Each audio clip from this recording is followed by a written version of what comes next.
Ladies and gentlemen, welcome to another episode of Essential Entrepreneurship.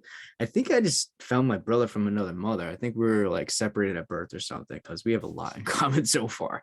But anyway, guys, I got a good guest on today. I'm going to have him introduce himself in a second here. But just a quick little background to him. This man's worked in about 7 industries. He's worked with multi-billion with a B dollar companies, celebrity entrepreneurs, and he mentored over 1,000 people in over 20 countries and generate over 100 million in client revenue. That's correct. It's pretty badass. Thank you. Brother, welcome to the show. Please introduce yourself to the people. Enrique, thank you for having me. Appreciate it. And our chat before this conversation was a great indicator that it's going to be a good one. Like you said, I think we're very much alike. So I'm looking forward to it. To give your audience a quick introduction about myself and my background, I've been in sales and business now for 12 years.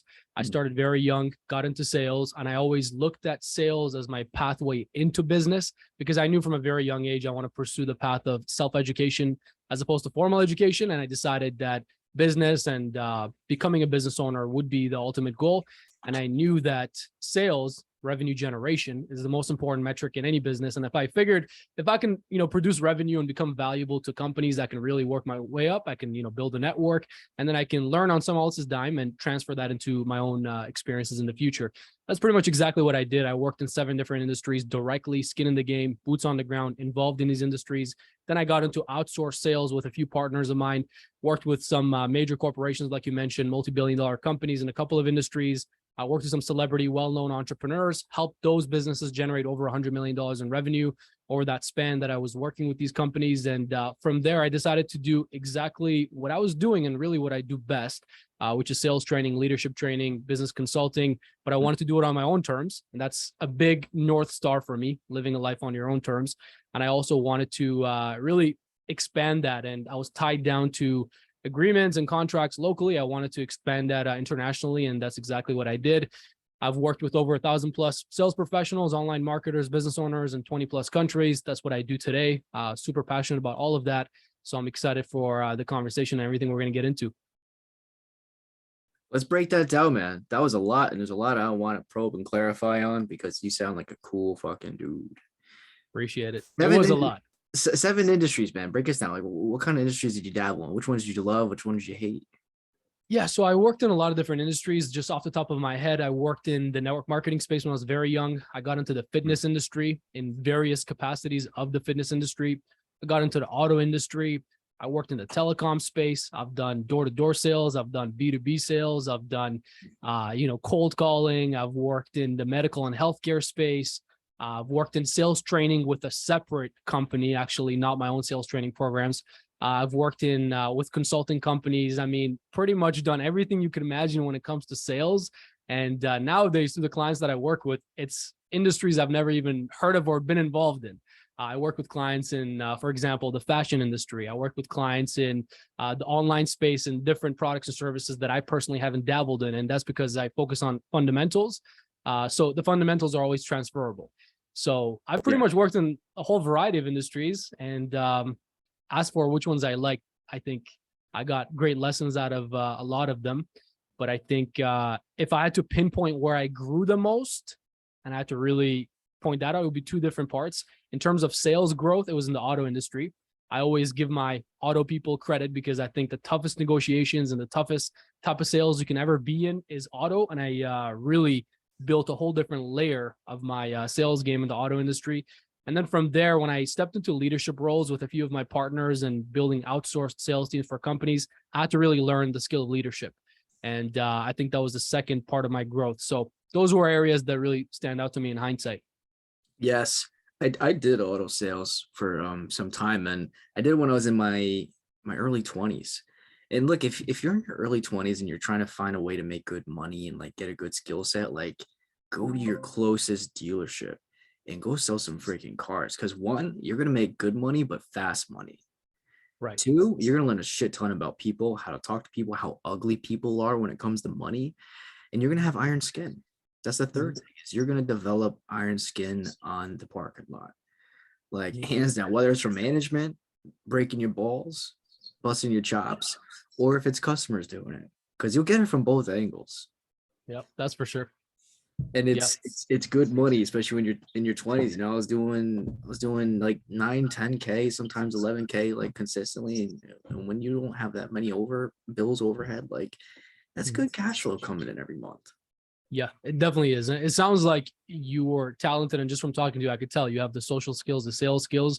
So just to be very clear with people, I think you do need to build up the skills and also be in the right opportunity to make 9, 10K a month in the auto industry. Yeah. But it is definitely doable. And I've done those numbers as well. I know guys that are to this day, some of my clients are in the auto industry doing ridiculous figures that, a lot of entrepreneurs don't even do. So And it you know really what, depends. too, dude, it's not for everybody. Like Yeah. they have such a high turnover rate because it's just a hard environment. Not everyone's willing to do it. You gotta be there every day, weekends. If it snows, you're out there cleaning cars. It doesn't matter.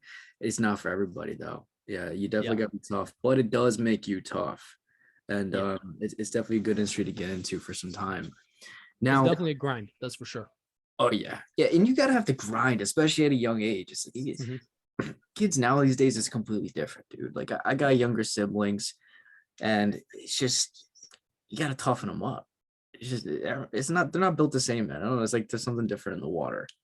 Yeah, I think you would agree there's a bit of a culture of entitlement. And I think our generation, and of course, older generations a lot more so than us, sort of came up, obviously depending on where you grew up as well and upbringing and all of that, but came up having to earn certain things, came up with not so many of the luxuries or immediate gratification things at hand. And I was honestly lucky enough that I was born and raised in a different part of the world.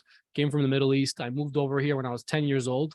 So, all of this was new to me. I didn't have the luxuries the way that I grew up. A lot of people will be shocked nowadays in terms of just what was normal, but what's normal, on the Western side of the world or also nowadays. So I think you learn to build tough skin. You learn to earn everything that you have. And I think that perspective is huge. I think perspective is the biggest missing factor nowadays. What country from? Where'd you grow up? So I'm originally Persian. I was born and raised in Iran. Persian. Yeah. Yeah. My ex-girlfriend was Persian. Nice. Yeah, we Yeah. definitely have great people, beautiful women, very intelligent, smart people as well. Great country, learned a lot. And yeah, like I said, when you have that perspective, being born, being raised in a different part of the world, just seeing how the economy works, seeing how the culture works, seeing how people live and people get by, it's completely different. And when you have perspective, it's hard to change that. Yeah, man. And you know what, too? Like you said something really important. It's like how you're brought up. And I think it was one reason why my ex-girlfriend and I got along so well is because we were brought up similarly, like old school way. And it's something that's unfortunate. I think it's fading away quite fast. But my family is both immigrants from two different countries, like the Italian side from Italy, the Spanish side from like Costa Rica. My family in America is the Italian side, so it's kind of like most of the influence here in for my life. And it was always that old school way of getting brought up, disciplined. You did something wrong, you were smacked up out of line, and rightfully so. Mhm. And it was just like work from a young age all the time. Like work Mhm. for what you want, clothes, food, whatever. And man, like what I've noticed, like based on the way that she was brought up, like her culture, her traditions, her morals, her beliefs was quite similar. And I think it's because of that, like specifically, because she was brought up in that same way. I would agree. I think they're very similar, especially if you're comparing to the Italian culture. And I would have guessed Italian, by the way, for your background. You definitely do look Italian. I have a lot of good friends of mine who are Italian. I think it's very similar. I think the cultures are very similar. Like you said, I think hard work and earning what you get is a pillar. It's a foundation of the culture. Of course, the upbringing. There's rewards and there is punishments as well. It's very similar. I think you're exactly right there. Yeah. Well, hey man, let's switch gears because we don't want to talk about ex-girlfriends. Sure. That's a conversation for drinks. So with the companies that you worked for in the past, you mentioned like you work for some multi-billion-dollar companies. Like what did you do specifically for them? Was it like the sales side of things? Yeah, great question. So that's when I was in the outsourced sales chapter of my career, you could say.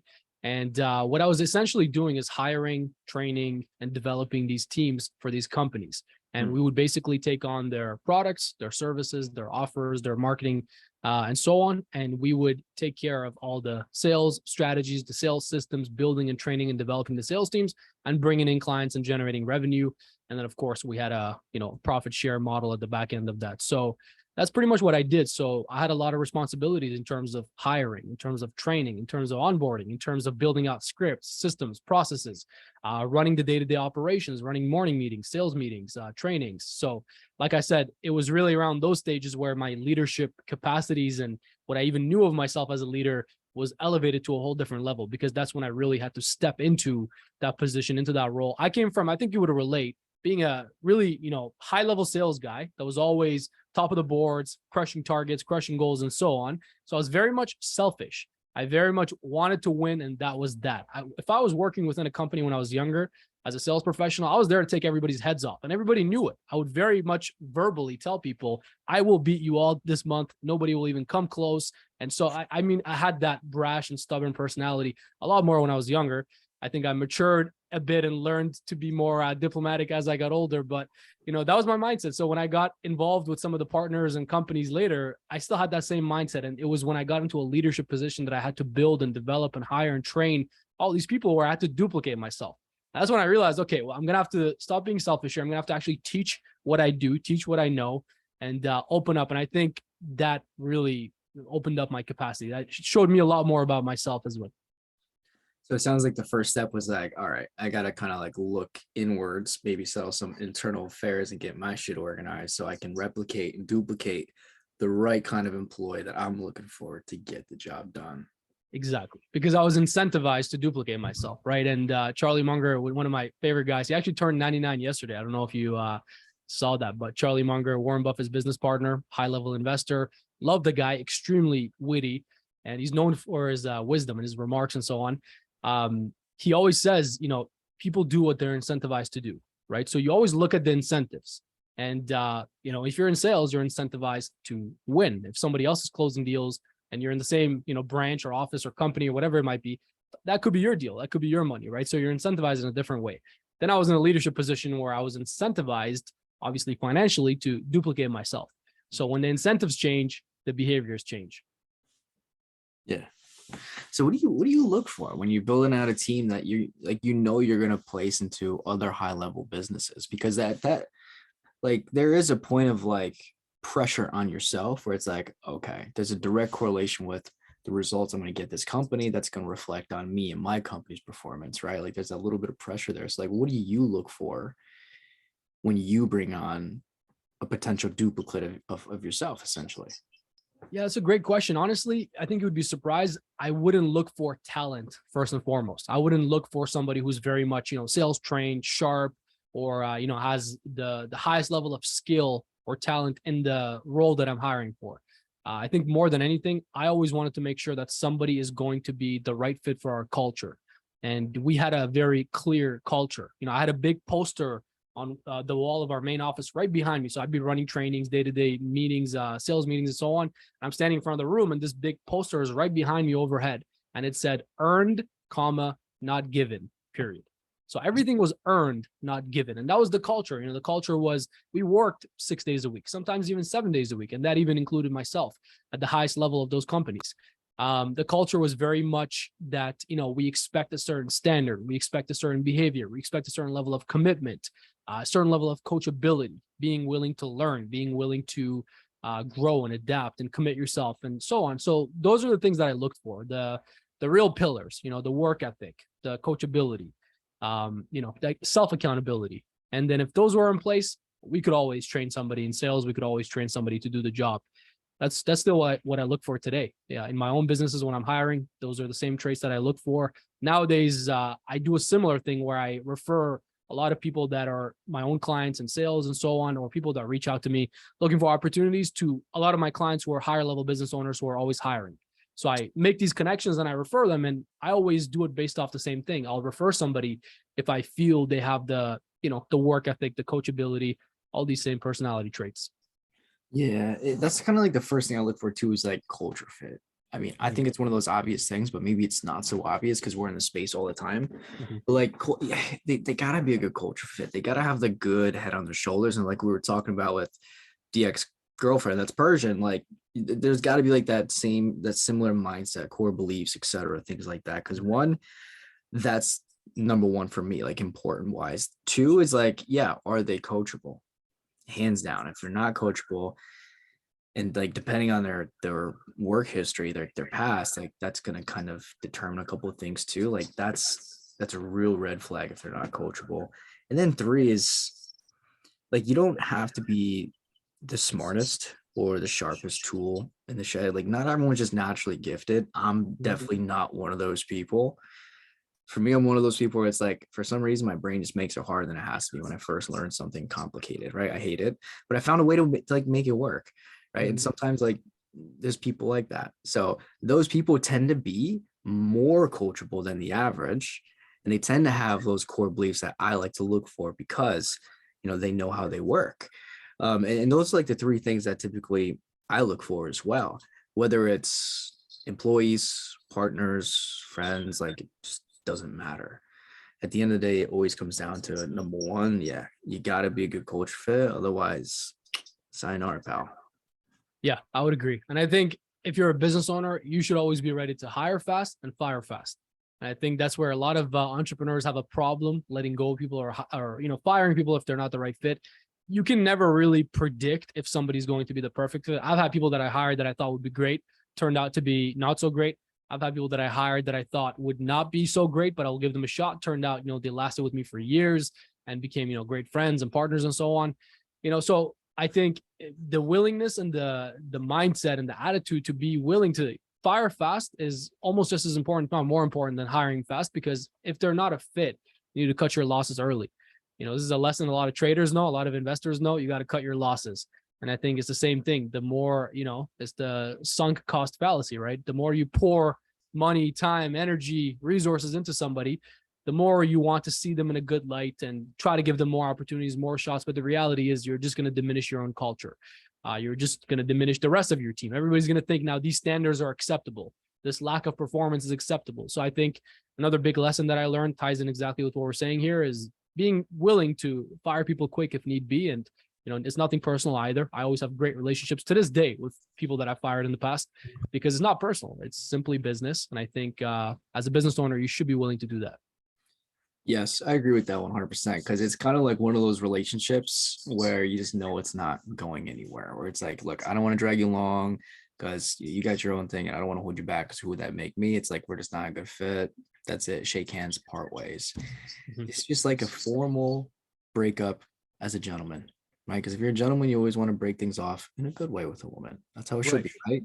Yeah, I like how all of your examples go back to relationships, but You yeah, know what? agreed. You know what I found, man? It's like relationship analogies go great with business and sales. I don't know what it is. You know what it is? Actually, it's very relatable.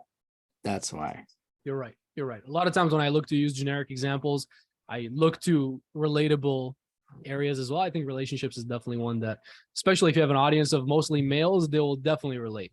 Yeah, but you know what? The women find it even more humorous too. And that's another good thing about relationship analogies. Like you always get a smile, you always get a giggle out from the other person because they know it's funny. Who Mhm. doesn't like to talk about that sort of stuff? But Sure. so what are you working on right now, man? Like what's on your plate at the moment?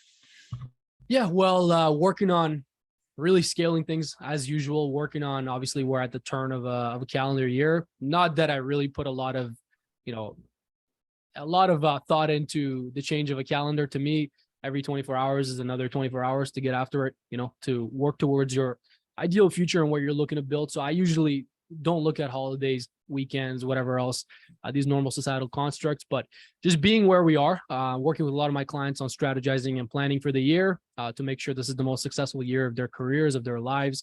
And I mean that in a real way, making sure that actually happens. And yeah, just looking at really scaling things in terms of myself as well, working with a lot more companies, businesses, individuals, the usual, just doing more of what I always do. So when you step in a business, let's say you're stepping in Enrique Enterprise, you step in, what are some things that you're looking for? Or maybe what are some like first things that typically like you're doing, like fires that you're typically putting out? Like give me some context, man. Like when you come in, what are the dogs doing right away? What are they chasing? Sure. So if I come into any business that's a mid-sized to larger size corporation, the first thing that I want to do is an audit. So I want to personally look at anything and everything that I need to know, from the marketing side to the sales side to any SOPs or processes or systems they have in place, to the back end, to the actual products or services, to the fulfillment, to the offers, to the pricing, to the packages. I really want to look at anything and everything that I need to know, get fully up to speed. Right then and there, in my experience so far, I can find a lot of things that need improvement. I can find a lot of things that could easily double sales, could easily save somebody time, could easily get rid of certain roles that are completely unnecessary. So I like to do that first and foremost. I think that in itself takes some time. It sounds easy just saying it, but that takes some time, and then making those changes. And then from there, I like to look at strategies to focus on the two most important metrics in any business: client acquisition, client retention. And a lot of those revolve around sales and marketing and sales strategies. Those two always go hand in hand, but those are the two metrics that I really focus on: acquisition and retention. Yeah, I was gonna say, like, typically when you come in and like, I guess, like, you're looking for things that could increase revenue or perhaps decrease expenses, things like that. Like, where are typically those fires usually happening? Are they in a certain department, or is there a certain thing that you fix that you tend to see like have like a more immediate spike in whether it's revenue or a decrease in expenses? Yeah, so great question. And just to be clear, I'm not necessarily coming in looking for fires in all departments. I'm not really looking at HR and looking at all these different departments to see where, tweaks or where areas need to be streamlined. I'm looking at mainly what I do best, which is sales, which is marketing and sales, revenue generation, client acquisition, increasing sales, increasing revenues. So I would look at those areas mainly. So yes, a lot of the fires that I see, a lot of the areas that I work on is in the marketing strategies and the marketing steps, or their approach, their branding, and so on. Their, social media, their online, their offline strategies, depending on if it's a brick and mortar business or, if it's an online business. And then sales strategies, of course, offers, Would you pricing, say like packages. would you say more so like the front end of things is where you typically see more bottlenecks or issues? It's hard to say because I know it's give and take with each business, It is but hard like to you say. mentioned, like, yeah. I would tell you, for more online entrepreneurs, solopreneurs, smaller scale business owners, a lot of times they need to get the back end in order first, because they have no back end, no infrastructure, no support setup, no, good products or services that are actually valuable in the marketplace, no correct offers, pricing that they can really put into the market that is going to convert. So I would really get all that in order before I even focus on, marketing, sales, scaling, expanding. But if I'm talking to, brick and mortar businesses or seasoned entrepreneurs or more veterans, then yeah, we can look at a lot of the front end and look at just streamlining, just Yeah. tweaking, just systemizing a lot of the front end processes. Okay, so you found a way to cater to both brick and mortars and the online space. How'd you pull that off? That's typically kind of hard for kind of like the industry of sales agency, sales recruiting, that type of industry. Yeah, I think that's exactly what differentiates me. So I get asked that a lot. And I love the question, because I think it really draws a line in the sand as to what I do and what a lot of people claim to do. And the reality is, man, I think you would agree, a lot of people talk from theory, from books like you see behind me. And I like to talk from a place of real experience. The reason I can talk about brick and mortar and online businesses is because I've worked with both. I've worked with major companies that are brick and mortar companies that have offices and sales channels that are direct to consumer. I've worked with a lot of companies and a couple of celebrity entrepreneurs that are some pretty well-known names in the online space, which I never like to name. I don't drop names. That's not how I like to build my reputation. And also for other reasons. But that being said, I've done both, and I've seen both, and I've had success in both. And that's why I can speak on both. And that's why even when it comes to a lot of what I do, it's the fundamentals of marketing, sales, business. And I believe, I don't know if you'd agree with me or not, but I believe fundamentals are transferable. I believe fundamentals are industry proof, economy proof, culture proof. I think fundamentals are applicable to any industry anywhere in the world. Yeah, you mentioned that earlier, and I do agree 100% because especially when like I coach sales, it's I like to coach the theory first because I feel like if you can understand the intention of, yes, the process, but even something as simple as a certain question or perhaps a step in the sales process, like if I can teach you to understand the intention of that part, then you're going to have confidence, you're going to feel more comfortable, And coming up with the word structure is going to be more natural because you're not focused on like the next thing you're going to ask on a script, right? Or the next question that you're going to ask. And that does a few things. Like, sure, I teach like word structure and things like that, but being able to understand a structure or the fundamentals like we're talking about, it gives you the ability to be more confident and comfortable in a call. So there's no anxiety on your end, right? You're fluid like water, like Bruce Lee says. Mhm.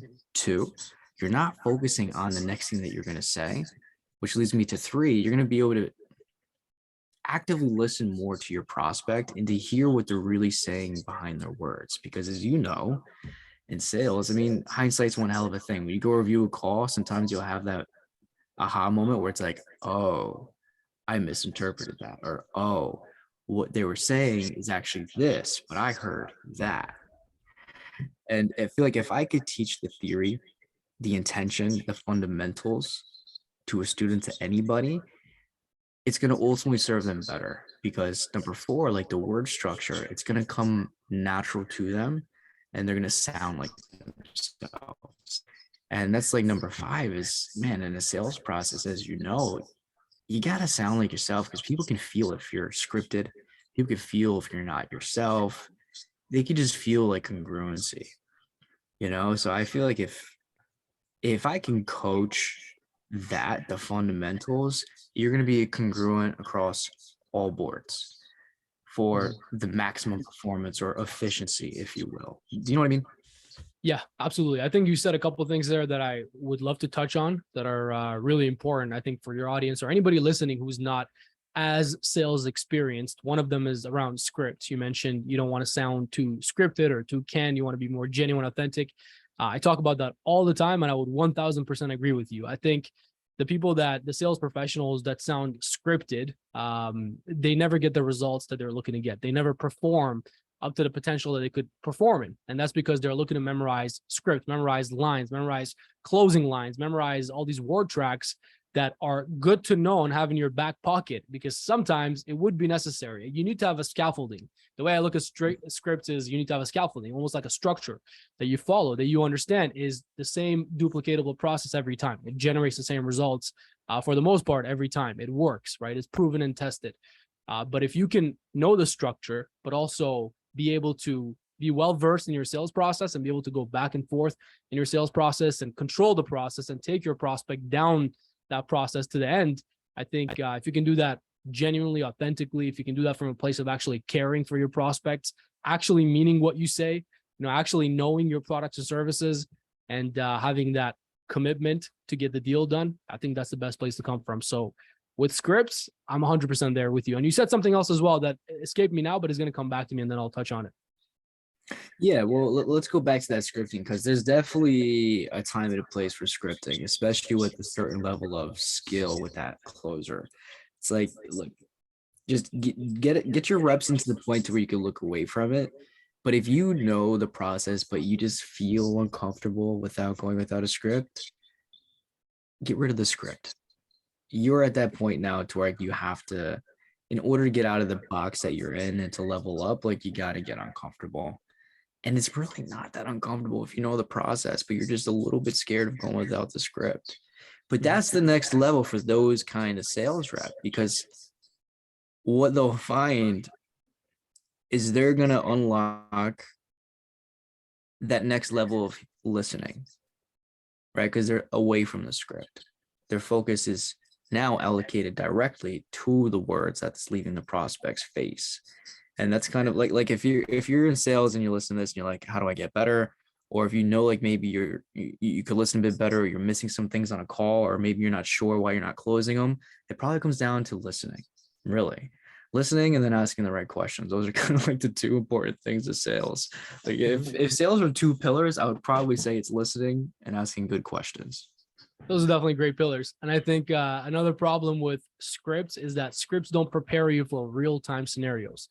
Scripts don't prepare you for real-time objections, for real-time educated consumers who may be able to and actually skilled enough to run laps around you, especially if you're an amateur or mid-level salesperson.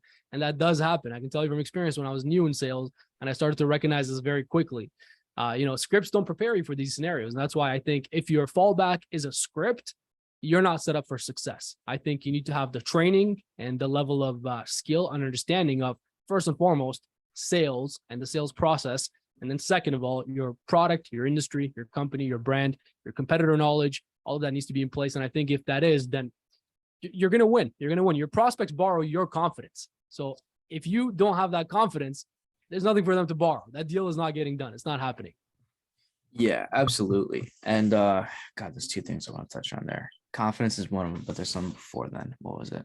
Oh, knowing when to like look away from the script, like having the conversations, like a great way to kind of get more, I guess, confidence per se, like in yourself or your process. Like you said, have outside conversations. 100% have outside conversations. And just walk people through like your sales process. And here's a test. If they ask you, or if they start getting like defensive, or if they start asking weird questions, like, why are you asking me that? Like, you failed. Okay. But it's a good test to do, like implement the things that you do in your sales process to just like everyday conversations, and just see, even if it's not word for word or like spot by spot with your process, like just implement some things from your process or some sales know-how into your conversations as a test to yourself. Because if you're raising alarms, then okay, you need to improve on whatever that thing was. And that's something that I like to coach too, because it's like one of the easiest ways you can kind of test something in a conversation is like mirroring and labeling, for example. It's super effective for sales. It's all communication. Pouya, I had on the podcast yesterday, actually, I had a FBI or SWAT team hostage negotiator. I was interviewing him. Killer episode, guys. Make sure you go see that. And we were geeking out, and I was comparing like his hostage negotiating process to like my sales process and the similarities between them both. And what I found is like we were both very good. Obviously, he's very good. He's a hostage negotiator at mirroring and labeling. Now, for the folks listening, mirror questions is when you kind of take the last three things or an important thing in a sentence that they just told you, and you just mirror it back in the form of a question. So, Pouya, give me a sentence, anything, real quick. Yeah, Enrique, I don't know if I'm in the market for this product right now. I see. You're not sure if you're in the market at the moment? Yeah, that's right. So it's just taking like the last three things of anything. If you're having, I don't know, here's another dating analogy. If you're on a date, she goes, oh, I love walking my dog, but I just get scared at night. You get scared at night? Yeah, because I don't live in the best neighborhood, and honestly, a guy was murdered down the street. Like the point is, when you mirror a question, you're giving it back to them, but you're giving them a subject to talk about. And people love to talk about a subject, especially if it's personalized to them, because people like talking about themselves. I'm guilty of it. We're only human. Yep. Labeling, mirror and labels, they work tandemly. A label is, you're just labeling something that you observe. So, Pouya, it looks like you're writing at the moment. Is that fair to say? Is that right? That is very much fair to say. Yeah. Dude, it seems like you're having a good time. Am I doing all right on my end? Absolutely. You're doing a great job. Cool. That's it. That's a label. And again, like it works great in any scenario, but you're just observing something and you're stating it. And again, you're giving them something to talk about. And this works great if you're noticing their emotion. So like, let's say like you discovered a problem and they sound frustrated. Pouya, sounds like this is a bit frustrating. Is that fair to say? Mm-hmm. Yeah, it's fucking frustrating. I've been dealing with this problem for the last 5 years and I'm losing money because of it. I've been firing staff. I don't know where the problem's coming from. Time for a change, possibly. Like, it doesn't matter, but like that's a good way to acknowledge something. Mm-hmm. So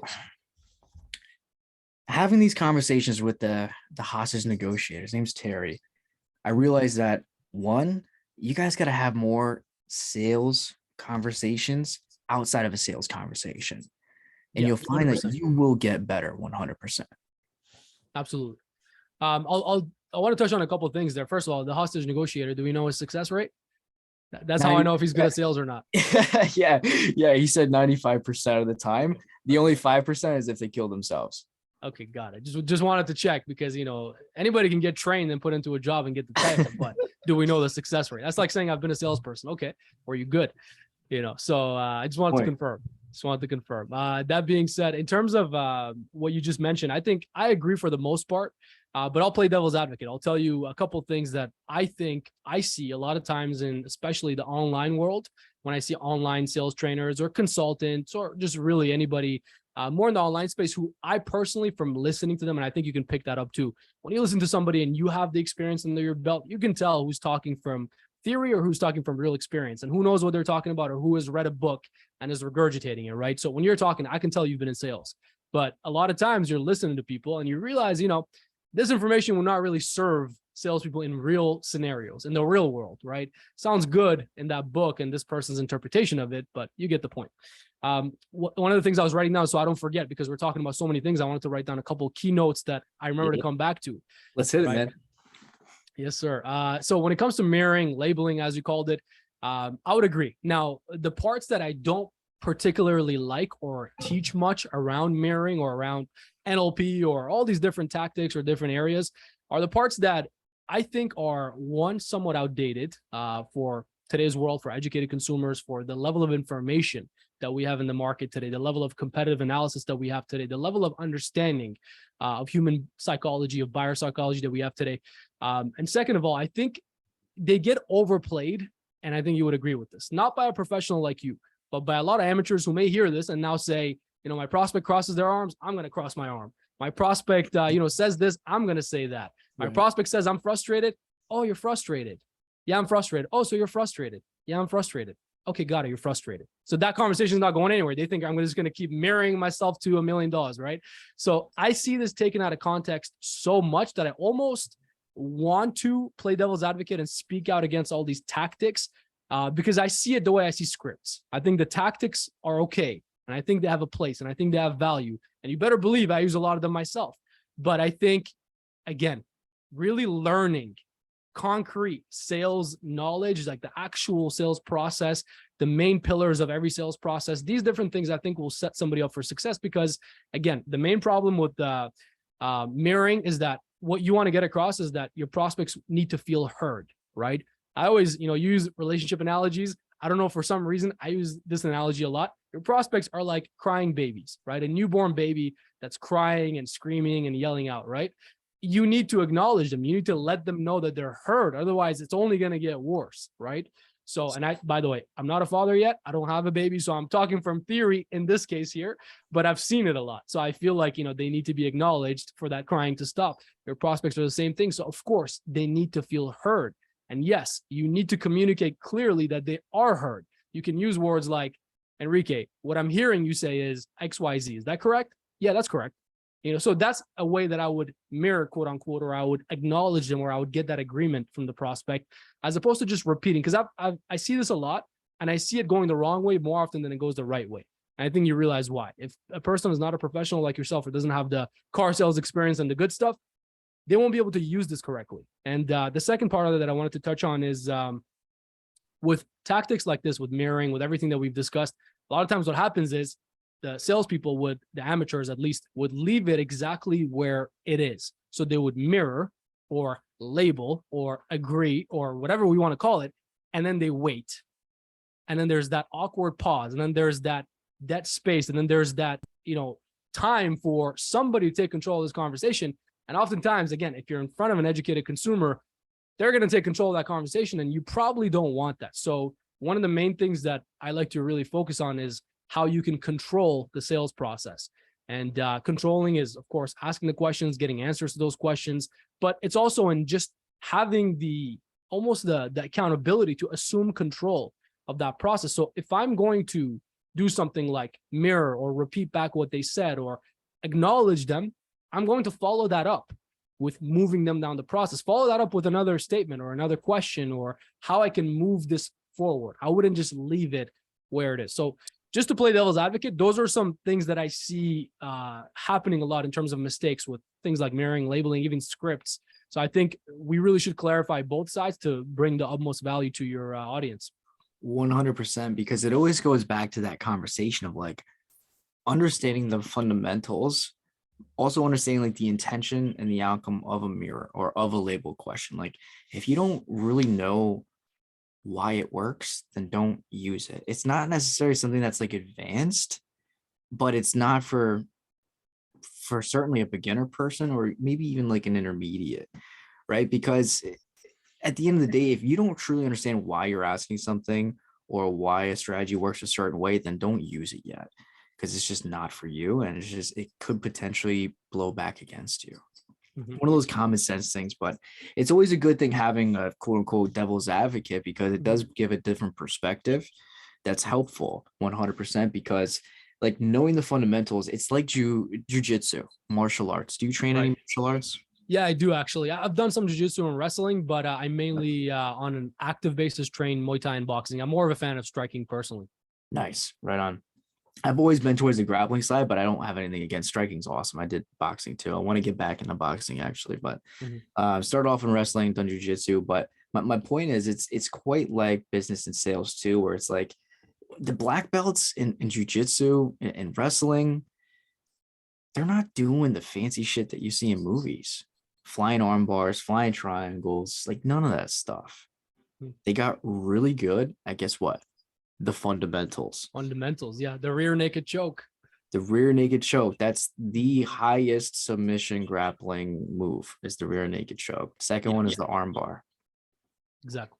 But tenfold, man, you gotta have the fundies down first. Mhm. No exceptions. Exactly. I would 100% agree with you. And I love the martial arts analogy. I use it all the time. I actually use it in a different way as well. When it comes to objection handling, I think you'll get a kick out of this. A lot of people, let's take boxing as an example. A lot of salespeople, especially again, amateur, more beginner salespeople, all they know to do is jab. So all they know is throw their jab, throw their jab, throw their jab. And in their persistence to try to get a deal done, all they're doing is jabbing, taking that same approach. And there's a book, I think it's called Q squared or U squared. I can't remember. It's a very tiny sliver of a book. It has a good message, so I would definitely check it out. I'm not so much into the metaphysics or the spiritual side of things. I'm not the law of attraction guy. You're talking to the wrong guy. I believe in law of action. So I usually don't go that route, but I read everything and I like to learn from everything. I think the book is called U Squared. And they use an analogy in there of a fly trying to get outside, but there's a window or a glass door. And the fly is just constantly banging its head into the glass door window. No matter how hard it works, 16 hours a day, it's not going to happen. Right? The door needs to be open or a window needs to be open for that fly to get out. And I see that happening a lot with salespeople trying to, overcome objections or, get a deal done and just knowing how to throw a jab. Right. So having that level of, again, back to fundamentals, this has become the key word of this podcast, having that level of fundamental training so you can handle objections, handle different scenarios, real-time scenarios, get down to a real solution. I think that's equivalent to learning combinations, to learning head movement, to learning footwork, so you can get around and angle your prospect in order to get the job done, right? So the martial arts analogy, just like your relationships analogy, I think is a really good one when it comes to sales and business. Hell yeah. Do you think that martial arts kind of helps you in terms of business entrepreneurship in any way, or is there no correlation for you? 100%. I think how you do one thing is how you do everything. And I think there's correlation in everything. I'm a big believer in that. My first real mentor who had a lasting impact on me, Jim Rohn, used to always say that, how you do one thing is how you do everything. And with martial arts, with fitness in general, I do a lot of things in the direction of fitness, in the direction of health and well-being and longevity and lifespan in general, extreme things that most people don't do. And I just love it. And I think your fitness is your business. There's direct correlation because your body is the only place you have to live in, right? It's the unit. It's for me to be able to show up here after a long day today. We're in the afternoon now, Eastern time. After a long day of calls, meetings, client calls, trainings, a lot of back and forth, a lot going on, and have this level of energy and enthusiasm and stamina to actually get my message across. If you don't think that's fitness, I don't know what is, right? So I think that's one side of it, and it's directly correlated. The other side is just your own self-confidence. I think, you build self-confidence by keeping the promises you make to yourself. And if you tell yourself, I'm going to get in shape, I'm going to eat well, I'm going to fast, I'm going to do martial arts, I'm going to do all these things, and you do them, you're just building layers and layers and layers and layers of confidence. And again, confidence is directly transferred into sales and business. There was this there was a Stoic quote. I don't know if it was from Socrates or if it was from Pluto, but it was something amongst the lines of no man should live a life without discovering the potential of his body or something like that, without discovering his true potential of his body and strength. Do you know what I'm talking about? You ever heard that one before? Yes, I've heard it. I love that quote as well. I wouldn't be able to name who it was either. One that I could tell you that's very similar is from Marcus Aurelius. He always says, be strict with yourself and lenient with others. And I love that. I love that in every way possible. Yeah, that's like some David Goggins quote right there. Mm-hmm. Marcus Aurelius is the man. Yeah. A long time before David Goggins. He was the original Goggins in that way. Yeah. He's got a book called Meditations. You ever read that? Of course. I read that probably over 10 times. Nice. I got the audio book, but I gotta buy the hardcover, man. It's not the same because they got this guy with like a British accent and it's so hard to it's just boring. I have the audio. I know. Yeah. I think hardcover always wins too. I agree. Yeah, but you know what? There's this great quote that he has, and it's let's see. On my Twitter, I like to, whenever I read something useful, I always have to write it out. So Twitter's just like the boom, boom, boom. So if you guys aren't following me on Twitter, follow me at essential_EL for Enrique Lopez. The quote is, you could be good today, but instead you choose tomorrow. Marcus Aurelius. Yeah, I love that one. And that's a killer fucking quote because basically what he's saying is, and this is perfect with the new year, everyone is so quick to just push something away. Like, oh, I'm going to go hit the gym today. Yeah, I'll do it tomorrow. Oh, I'm going to go do 30 minutes of objection handling. Oh, I'll do it tomorrow. Like, do whatever it is now, today, because you're going to get the instant benefit from it. Like, stop pushing things away for tomorrow. I saw you writing down. You got some quotes on your mind? No, I wasn't writing. I actually referred to my library of quotes, looking at some of the Marcus Aurelius quotes since we're on the topic. And I just, one popped out to me that I loved, which is, he says something along the lines of, don't talk about what a good man should be, just be one, or what a good person should be, just be one. I love that as well. It goes hand in hand. But to your point around, you could do these things today, but you wait till tomorrow. I think that's exactly one of the biggest problems with most people nowadays. I think, that procrastination, that delay from whatever reason, whether it's fear, whether it's doubt, whether it's just pure laziness, whatever it might be. I think it's a plague. And Marcus Aurelius has a quote that goes along with that as well. You might have it in front of you. I don't know exactly. I'm just going to paraphrase. He basically says something along the lines of, when you wake up in the morning, be like every other, organism, and do your, think about the duties that you have to fulfill that day, as opposed to thinking I'm going to lie in bed and under my sheets and be comfortable. And I think that's also a great way to look at it. Just get up and fulfill your duties faithfully. And, Charlie Munger, who I brought up earlier, who I mentioned turned 99 yesterday. Again, love the guy. One of my favorite all-time quotes is by Charlie Munger. And again, I'm going to paraphrase here. I don't have it in front of me. And he says something along the lines of, you want to get ahead step by step, not necessarily in fast spurts, but you build up to being able to get ahead in fast spurts. And if you live long enough, and he says something like, wake up each day and look to fulfill your duties faithfully. And the last part, he says, if you live long enough, at the end of the day, most people get what they deserve. And I love that. And what you deserve could be negative and could be positive. It's up to you to fulfill your duties every day. So over a long period of time, you end up getting what you deserve. Yeah. And Marcus Aurelius says something similar amongst the lines too, where it's the actual, what is it? It's not Roman. What's the word I'm thinking for? What was the Latin, right? Yeah. It's amor fati, and it didn't happen to you. It happened for you, basically meaning you put the work in to actually reap the rewards. And it's almost amongst the same lines too. It's almost like the same message where it's like, look, none of this, you can't play victim. Everyone, we are in the victim era, where things are just way too easy. Like there's too much instant gratification, right? And when you have too much instant gratification, you become soft because you become needy, or you just want the things like in the now, right? And that makes like ethic or resilience or discipline kind of dwindle over time. Two, man, it's just such a good fucking line. Like, it didn't happen to you, it happened for you. Like, damn right. Anyone that's been through the trenches and they've seen some shit, or they put the work in, like they got the scars, like they know for a fact it happened for them. because they were the ones that made it happen. Mhm. Nobody else is gonna bail you out. Mhm. Who's gonna pay your bills unless you're a girl that's on OnlyFans? Like, let's be Or a real. guy who's a trust fund baby, you know. There you You go. have those scenarios, but those people are the most thin-skinned people, on the planet. So you're absolutely right. I think, and I don't know why today I'm just feeling like the devil's advocate here, but I'm actually on your side, 100%. There's no doubt.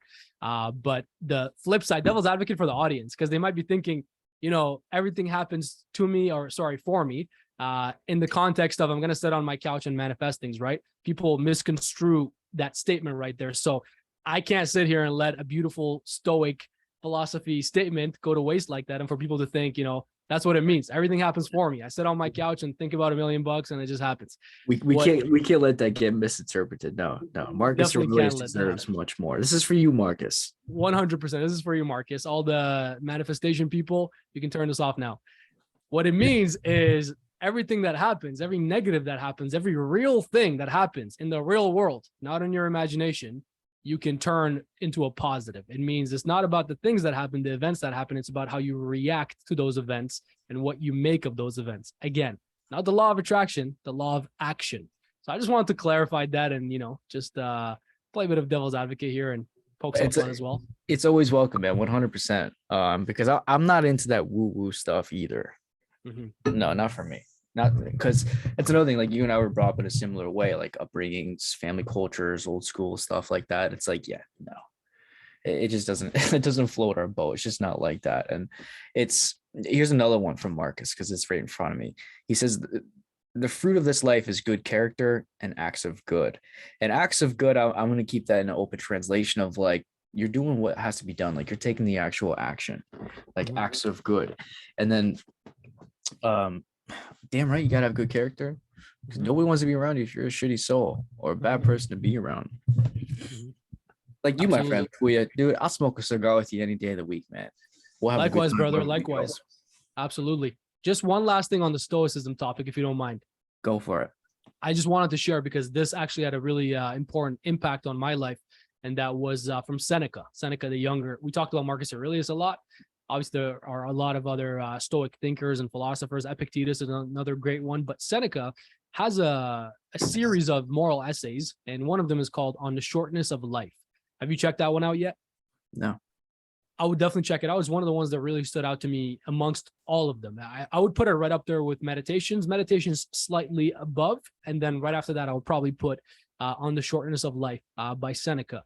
And again, I'm going to paraphrase, but basically, long story short, the entire essay, it's a book, but the entire moral essay, he's discussing how our perception of time is versus the reality of time.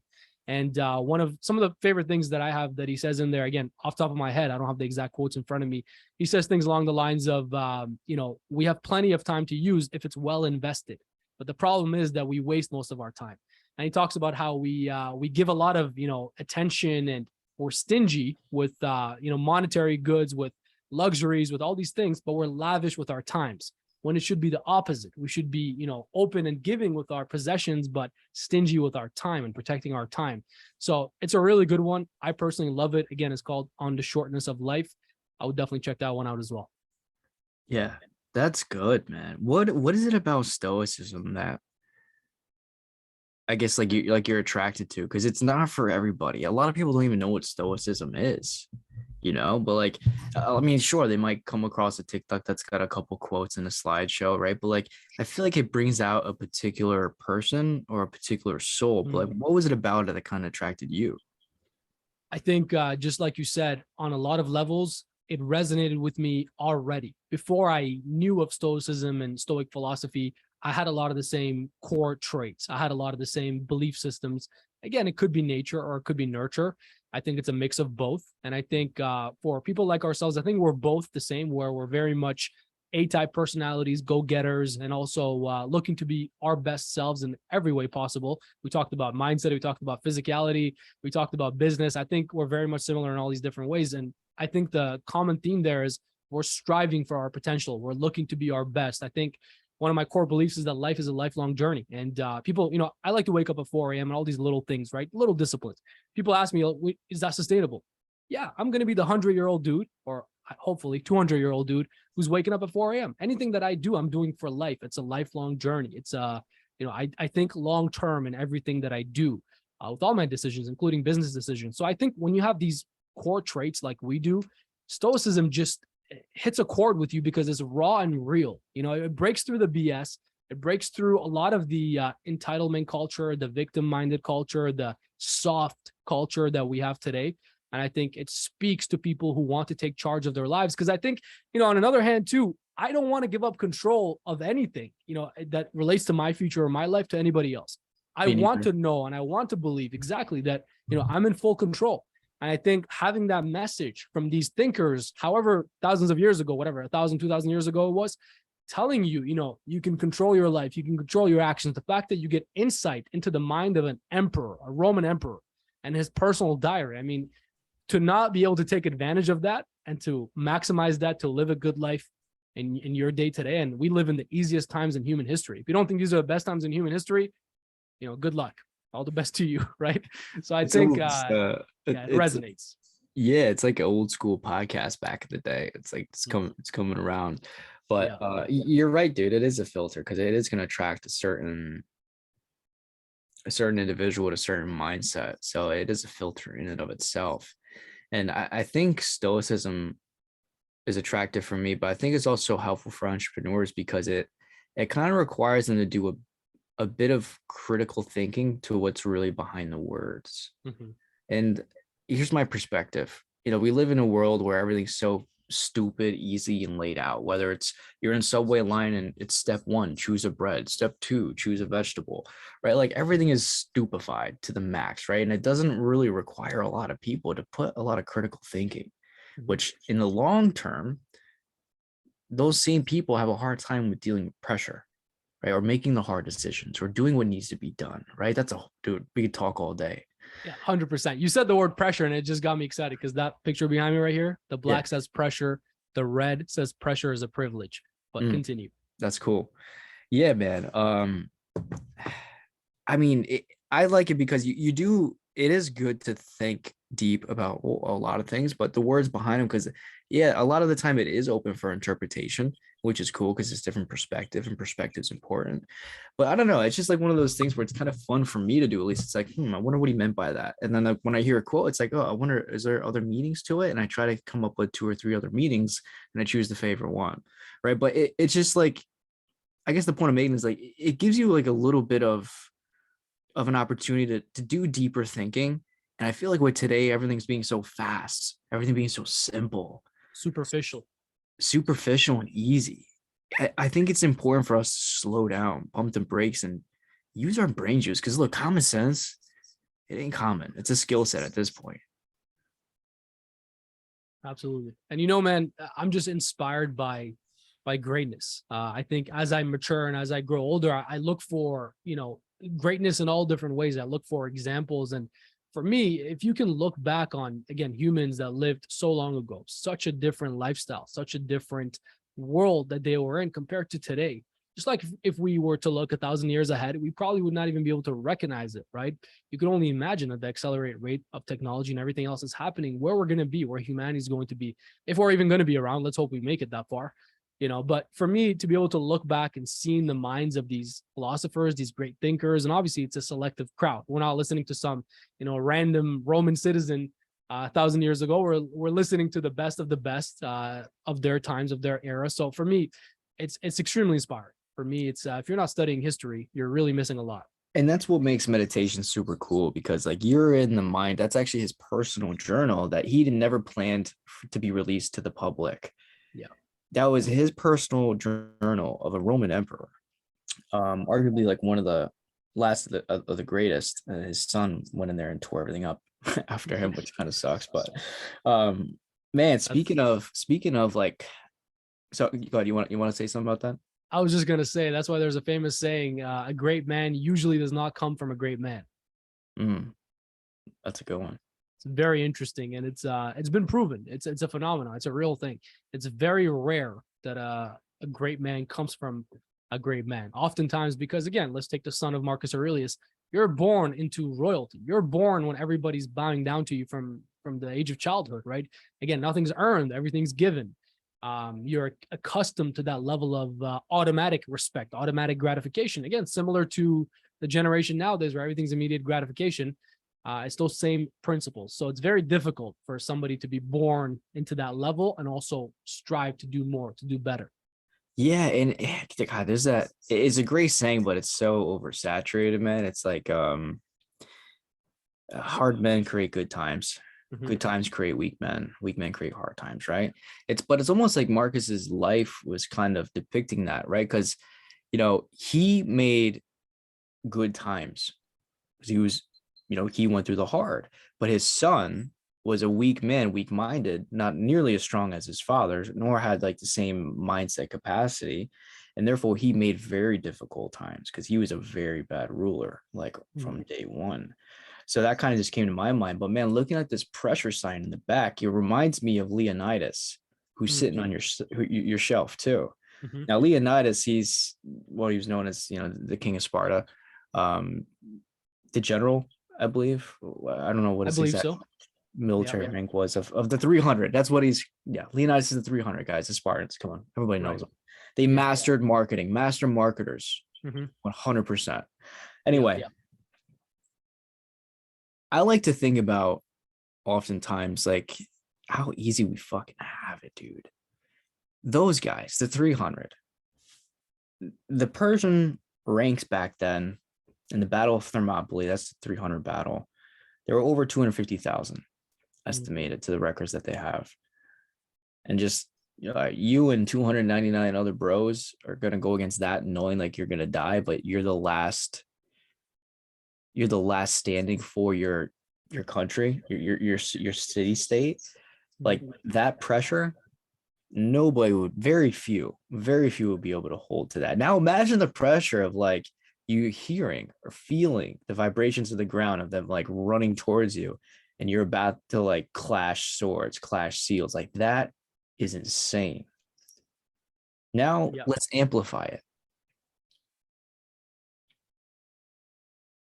You're killing people, your buddies are killing people. Maybe you're losing your buddies right next to you. Swords, spears, arrows, whatever. Like that is ridiculous.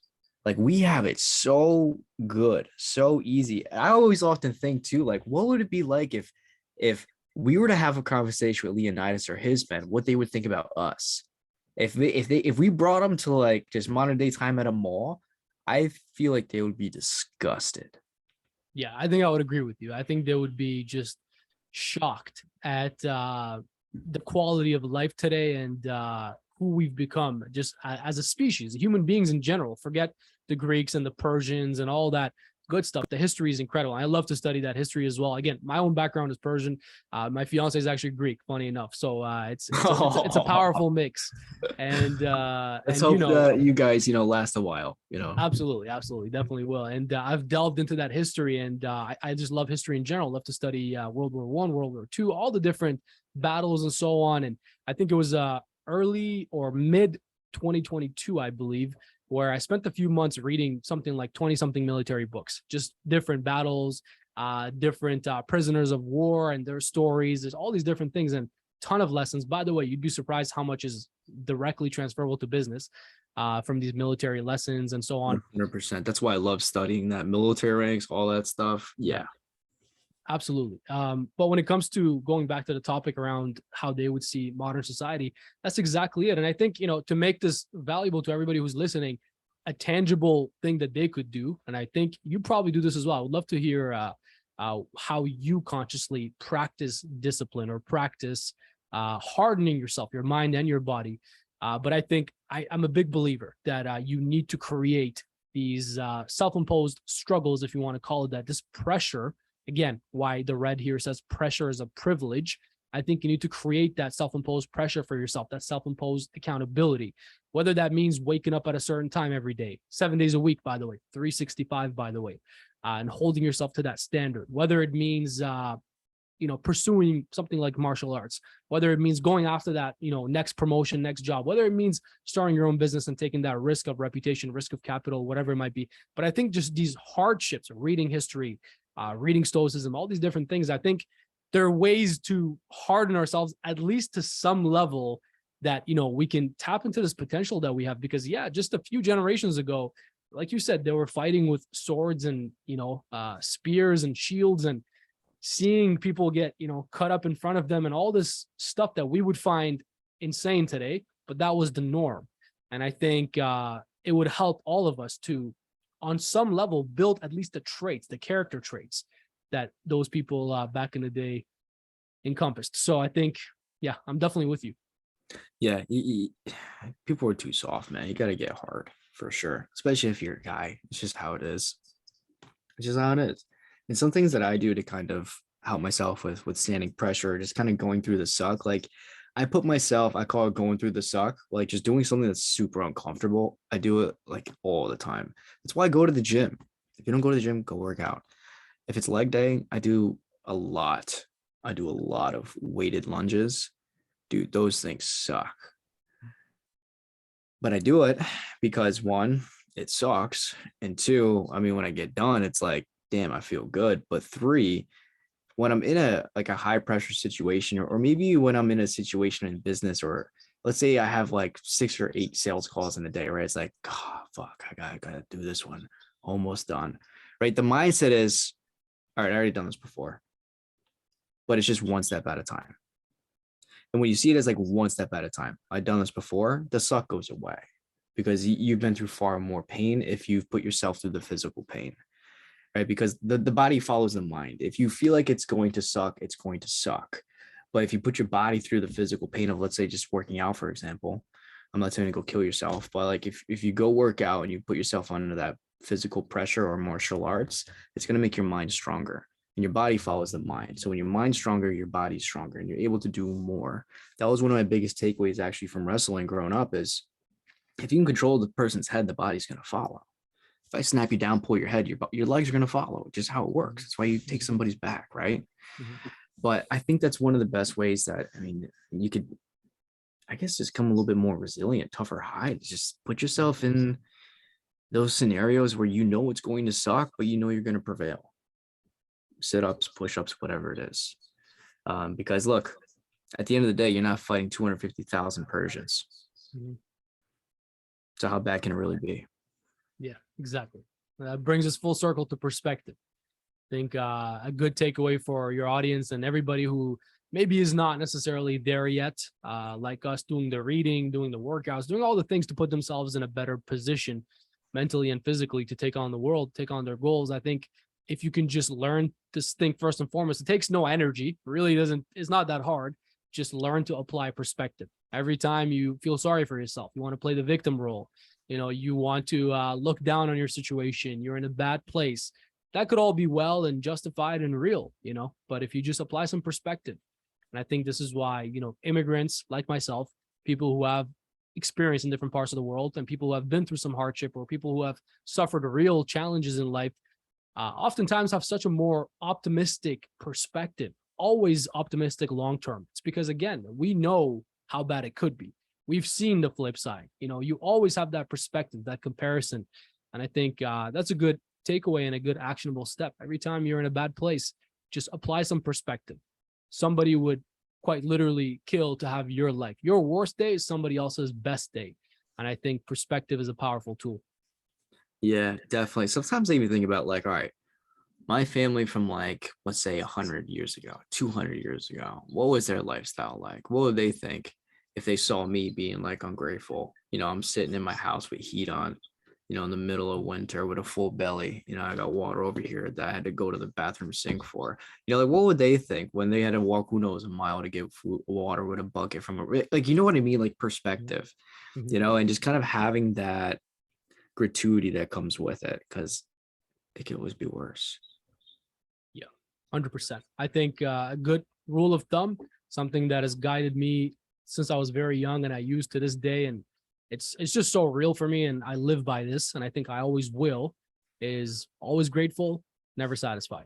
And I think that is the perfect dichotomy for the perspective that I have and where I come from and the way that I see life and I see my goals and my own future and my own path. I'm always grateful every second of every day. You will never hear me complaining or upset or pessimistic in any way, even in the worst of times. And I'm also never satisfied, regardless of what I accomplish, what I achieve, where I am. To me, it's not about any of that. To me, it's about living a truly fulfilled life on my own terms, reaching for my own potential, knowing that life is it's a journey. It's a lifelong journey. Learning is a lifelong journey. Growth is a lifelong journey. For me, if you're satisfied, you may as well die, because what's the point? It's over. If you're satisfied, you're basically saying this is the end. This is closed chapter, end of the book. For me, always grateful, but never satisfied. This is something I heard from Ed Milet, and I forgot one of his books. I only read one of his books, but it's something that I tell myself all the time. I gotta give him credit for. He says, I'm always blissfully dissatisfied. Yeah, I've heard that too. Yeah. Same thing. Yeah, same Blissfully thing. dissatisfied. It's like, I'm grateful for what I got, but it ain't enough. Now I gotta do what I gotta do to go get it. And that's it. Yeah, absolutely. I think Ed Milet also has a lot of value to offer. I've heard him say that as well. I think he means the exact same thing. The only thing that I would say is I wouldn't use those words personally for me, because I'm not dissatisfied in any way. I'm extremely satisfied, which is why I'm extremely grateful. I think being never satisfied is different than being dissatisfied, right? I think one has a negative connotation, one doesn't, but that's just me being nitpicky with my very OCD and compartmentalized brain. And that's just how I operate in every part of my life. But I think knowing him and his message, he means exactly the same thing. It's a great message.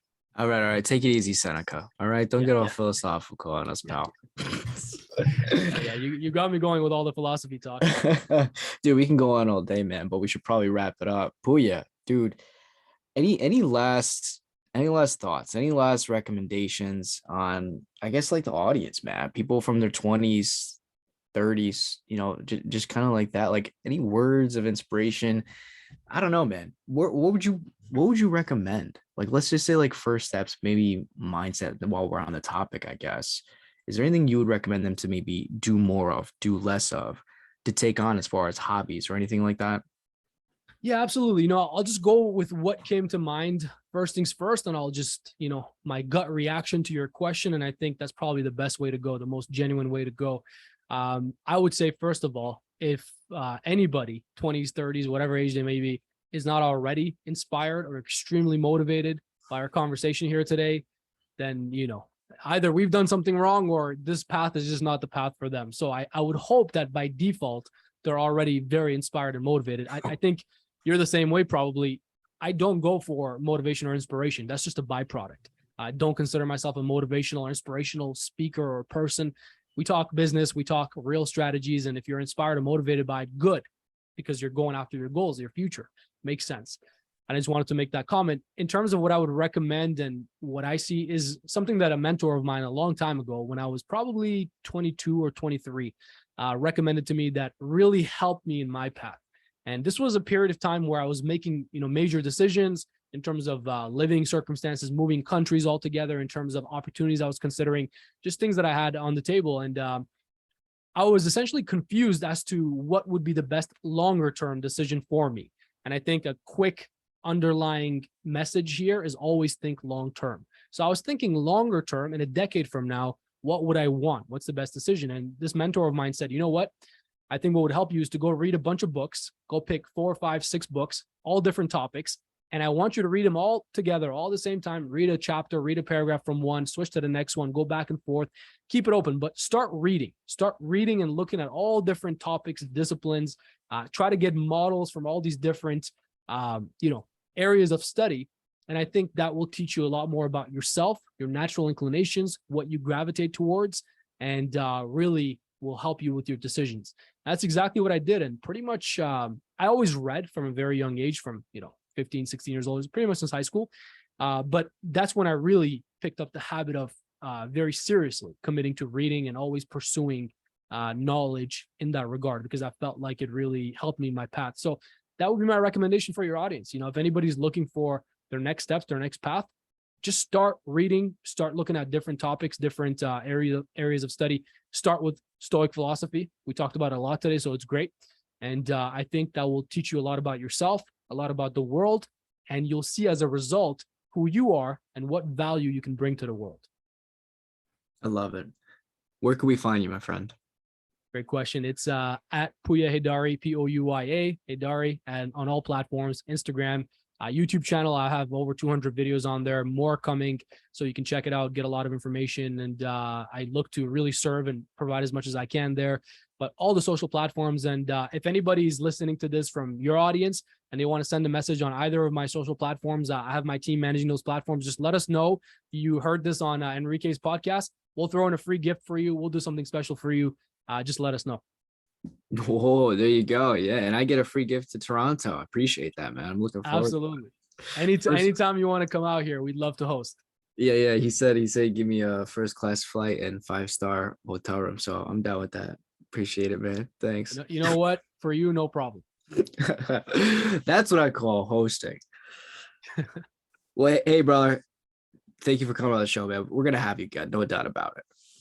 Absolutely. I would love to. Thank you for having me. It's been a pleasure. 100%. All right.